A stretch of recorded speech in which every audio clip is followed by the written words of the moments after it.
दिल्ली के रोहिणी मधुबन चौक स्थित टेक्निया इंस्टीट्यूट सभागार में राष्ट्रीय कवि संगम द्वारा भव्य नवदश दस्तक युवा पीढ़ी की कार्यक्रम का आयोजन किया गया। यह आयोजन राष्ट्रीय कवि संगम के संस्थापक राष्ट्रीय अध्यक्ष जगदीश मित्तल के 76वें जन्मोत्सव के उपलक्ष्य में किया गया।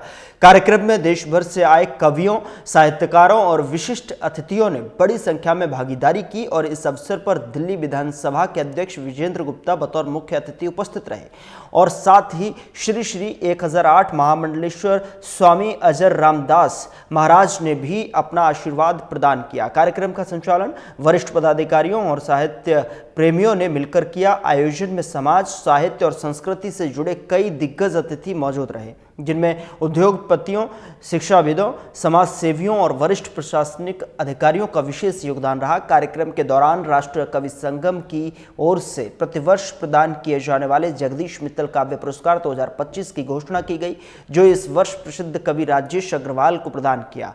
वहीं वरिष्ठ साहित्यकार अशोक बत्रा, जगदीश मित्तल और गुरुजनों को भी सम्मानित किया गया। कार्यक्रम में 2 महत्वपूर्ण पुस्तकों, सज्जल संग्रह और काव्य कुंज पत्रिका का विमोचन किया गया। युवा कवियों की नई पीढ़ी को मंच देने के उद्देश्य से दस्तक युवा पीढ़ी की श्रृंखला के अंतर्गत देश के विभिन्न प्रांतों से आए युवा रचनाकारों ने अपनी कविताओं का प्रस्तुतिकरण किया, जिनमें वीर रस, श्रृंगार, देशभक्ति और सामाजिक सरोकारों पर आधारित रचनाओं ने श्रोताओं को मंत्रमुग्ध कर दिया। जिंदगी में कुछ याद रहे न रहे, जिंदगी में कुछ याद रहे न रहे, ये लोग बहुत याद आएंगे, ये लोग बहुत याद आएंगे। इन्होंने जो बात कही, ये भी इनकी सहजता और विनम्रता का प्रतीक है, क्योंकि मैं दिल्ली में या देश में जो कुछ कर पा रहा हूँ, वो ऐसे ही कुछ लोगों के कारण से कर पा रहा हूँ। रमेश जी मेरे पालक हैं, घर के मुझे बड़े का स्थान देते हैं। घर में कोई पारिवारिक विवाह इत्यादि भी होता है तो बड़े भाइयों की तरह से उनसे सबसे बड़े में तिलक मेरा करवाते हैं, और कोई जो भी संस्कार की बात होती है सबसे पहले पूजा पाठ में मुझे आगे रखते हैं। मेरे पास यद्यपि कुछ भी नहीं है, लेकिन फिर भी कुछ है, तो ऐसे रिश्ते हैं जो मेरे हर प्रकार की चिंता करते हैं, और उसमें बहुत लोग बैठे हैं, मंच वाले सभी हैं। बहुत लोग कहते हैं मैं बहुत रूपवान हूँ, कौन कहता है, कई प्रकार के लोग कहते हैं मैं धनवान हूँ।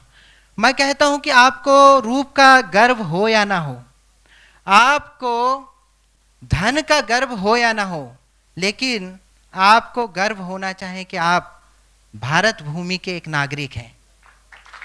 इसका आप जरूर गर्व कर सकते हैं। इसलिए कर सकते हैं, मेरे से बहुत सारे लोग कहते हैं, मैं हर साल कोई बड़े बड़े कार्यक्रम कराता हूं तो कहते हैं महाराज जी यज्ञ करा रहे हैं, अनुष्ठान करा रहे हैं, क्या मोक्ष की कामना है?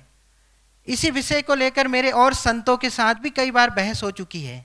कई मेरे कान भी पकड़ते हैं, जो वरिष्ठ हमारे संत हैं, कहते हैं ऐसा क्यों कहते हो, लोगों को गुमराह क्यों करते हो? हम तो सभी को कहते हैं भागवत से मोक्ष होता है, रामायण कथा से मोक्ष होता है, तो तुम क्यों दूसरी बातें बोलते हो?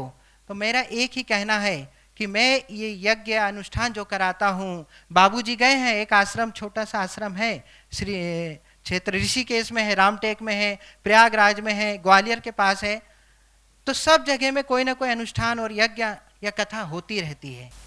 आप जिस तरह से उदयमान कवियों को, युवा कवियों को और पूरी कवियों की जाति को